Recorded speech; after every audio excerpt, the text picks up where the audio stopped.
Hi there, everyone. I'm here with Lisa Haas today, and every month we do this and go over something fun and new.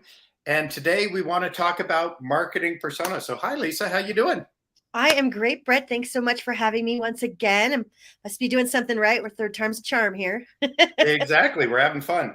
So, you gave me a little list of things that we could cover today, and marketing personas popped out to me because I have a limited understanding. I have a fairly small scope for people that I work with, and it's fairly basic and straightforward.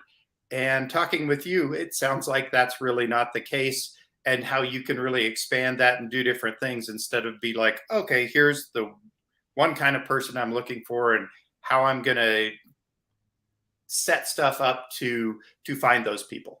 So it sounds like you've got a whole different level of going to that than my understanding. Well, personas can be a bit of a rabbit hole. So I want to honor that even if you know one of your buyers well, you're already ahead of the game because oftentimes people make guesses about who they serve versus scientifically look at who do they serve and then target towards it. So thank you for inviting me to have a conversation about this one today. Absolutely. And like you say, perception and reality often diverge even for us in our own businesses and what we think we need and what we really need. And so getting into that factual data and what's that's going to do for you, I'm interested to really hear about that. Yeah, great. So, as small business owners, we do have a tendency to just guess based on our intuition on who we serve, looking at our existing client base. And then we move into our marketing strategies with these guesses rather than proving this is really who we work with, right? And I get it. I own my own agency and got kind of flying by the seat of the pants sometimes. Exactly. So what I want to do today is first identify what is a persona and what its purpose is, and then walk through a quick, see how many I got steps here, 4 or 5. 1 second, look at my notes. 5 steps that you can take to really move into a good persona building activity to inform your marketing strategy. So first, when I say persona, Brett, what comes to mind for you? I'm just looking for my target audience. I'm Yeah. looking for the person that's going to fit that set of criteria that I have. Yeah, you got it. And that's a great place to start. Target market is truly what we're going for. The idea around a persona is not to just identify target market and orthodontist, which is a demographical component. But in today's world, because we're so digital heavy, we're very into storytelling, it's really easy to get lost in the shuffle of the noise that is the internet. The more you can identify, not just that I'm an orthodontist, but that I'm a specific kind of buyer and that certain things I care about are resonating through your brand means I'm more likely to come and work with you. It's a know, like, and trust strategy. It's kind of Okay. a good component to marketing and sales in general. Oh, absolutely. So the only big difference between a target market and a persona is that a persona takes a few more components into account, not just demographic, meaning what do you do for a living, age, gender, income, homeowner. Those are basic demographics, which is where most marketers start. It's Mhm. an easy place, is you can collect that data pretty quickly by just asking questions and looking at some data online. The persona also takes into effect what's called a psychographic, meaning what do people think about? What do they care about? Kind of, they drive a specific kind of car. Why? So it's the why behind, not the static, the analytic that's there, that statistic that says, a 50-year-old woman, that can be very broad versus Right. one who is a nature seeker, who hikes, who travels, who may be an empty nester, right? Those are things that are a little bit more psychographic because that can inform buying decisions very differently than just I'm a 50-year-old woman with X income who owns a home. Right. So the real definition of a persona is a fictitious representation of the individuals that you serve. So that buyer or consumer that's in your business. Now, what's nice about a fictitious representation is it invites storytelling right out of the gate. Because you're going to use science, statistics, demographics, psychographics to inform this fictitious representation.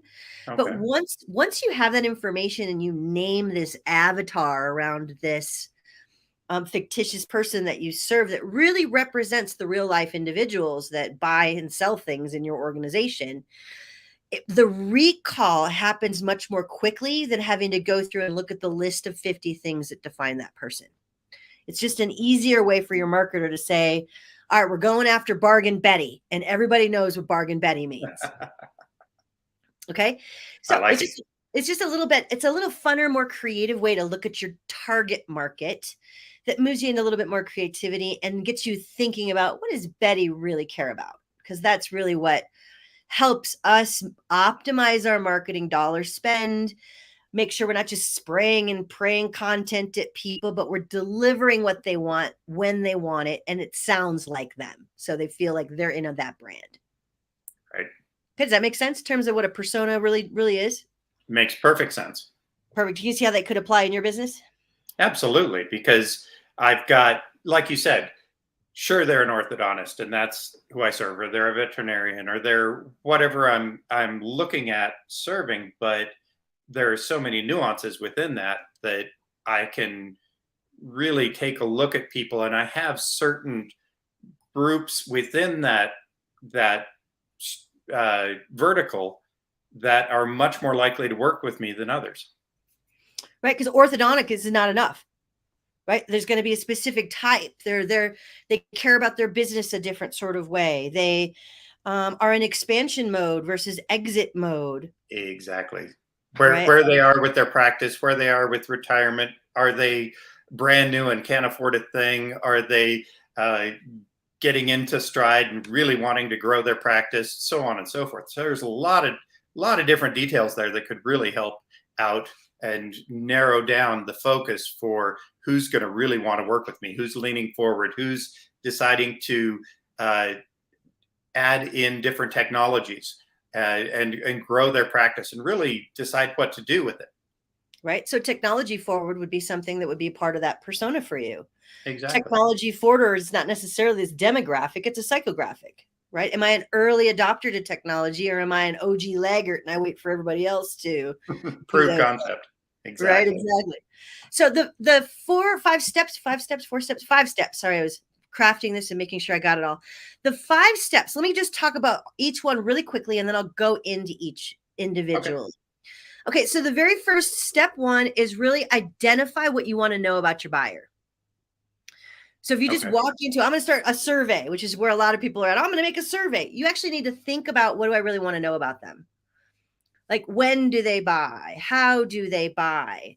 Are they lookers? Are they bargain hunters? Are they luxury buyers? Are they researchers first? And kind of come up with some criteria of things that if you knew, you could inform your marketing strategy more effectively. Keyword is where most people go to with this strategy, right? They're looking for the types of keywords that might align with the individuals they're trying to attract as a buyer. So really sit down and think about those questions, and, really look around and do a little bit of research on Google to what kind of buyers are there, because there's lots of different types out there that you may align with. And then you can get some data just through some basic research online. What kinds of things do I want to ask? So first is kind of prepare. Like, what do I really want to know before you go out there and start bugging people, right? So the second is to do your research around that. So don't just guess at what you think you know or what you think you may want to know. Go research out and say, what are the different types of buyer types? And then walk out and talk to the people. That's where your biggest research is going to happen. Talk to your clients. Talk to other influencers in your space, talk to your partners, and ask them those questions that you'd identified in step 1, right? And gather the research. Don't just guess. Prove the concept. Makes sense. Exactly. Now, I was doing some UX experimenting, user experimenting on a website recently, and a study popped up that By asking 5 of your ideal clients the information that you're looking for, you will get 80% of the data that you need to craft a good persona or craft a good piece of um, profile around an individual. So 5 people that are similar will give you answers that allow you to craft somebody that looks like them. Great. Then you need another 15 to reinforce what it is that you've just created. So for those that are looking for the shortcut, go talk to at least 5 people that fit into one of the categories you're looking at. Right. And you should have enough information to inform your persona. Okay, then the third is step 3, which is comparing that data that you've collected. So I've asked 5 people who are bargain hunters my questions, 5 people who are luxury buyers, my 5 questions, right? And 5 people who might be just looky-loos, who aren't really buyers yet, and ask them my 5 questions. What I'm looking for there is then the patterns, right? So collecting that data and really analyzing it. Once you have that analysis done, you've asked your questions, you've done some research and asked your people, you've analyzed the data. At this point is where the fun stuff comes in. You go into this fictitious story and you create a story about Bargain Betty. Bargain Betty is 62 years old and she's an empty nester. She may have aging parents she's also caring for. One thing about Betty is she's got a really close circle of good friends who really like to travel. And now that she's an empty nester, she's finding she's got extra dollars to perhaps join her friends. Right. So now you look, does my brand align with Betty? Right. And now you start to inform your marketing strategy to talk more to Betty of Betty had been waiting your whole life to go on that trip. Right. Now that the kids are gone, right? Leave aging mom and dad to the kids to take care of this weekend. You deserve something different. That's way Right. different than, hey, get your teeth cleaned. Like it's a different kind of way to interact with your people. Exactly. You're speaking directly to them. Yeah, exactly. And then step 5, once you put your avatar out there and you test it a little, we're always test, track, adjust. You're optimizing what it is you're putting out there. You're using Google keywords to see, does the technology align with what I believe about my fictitious buyer? Does that Facebook ad, now that I've added in some extra targeting around Betty being 62, does it now perform differently than before when I was just guessing at my buyer? Right. Yeah. And that So seems to be a real theme with all of this stuff that we talk about on these Facebook lives, is that you can't just one and done. You need to refine this. You need to go back and rework it. You need to take a look at how it's working and see what's going on. And that takes a little extra work, a little extra time to make sure that it's going to work. You're not going to get it the first time. never, there is no silver bullet in the world of marketing. And I don't know how many, for 30 years, I've been telling people there's no silver bullet here. You have to try things and then nothing works the first time you do it. That it's always going to require optimization and a little bit more refinement. I've had a number of clients that will come, will run one campaign and it kind of works. And they're like, oh, it didn't work. And then they throw the whole thing out. And it's like, if we ran that 3 more times, I could actually tell you why it doesn't work or where it doesn't work or where it does work and where we can optimize and make it better. Exactly. Instead of starting over completely and all that work, you refine and you make it work. Absolutely. It's no different than cooking. First time I made a meatloaf, it was pretty dry. Right? And then I experimented a little bit, and now my meatloaf is like one of my prized possessions because I've perfected it. It's good, Right. Yeah. Yeah. Same different iterations. I like it. Yeah, exactly. So I want to just also close out before we close out the rest, just to talk about a couple of tools people can use to help with this process.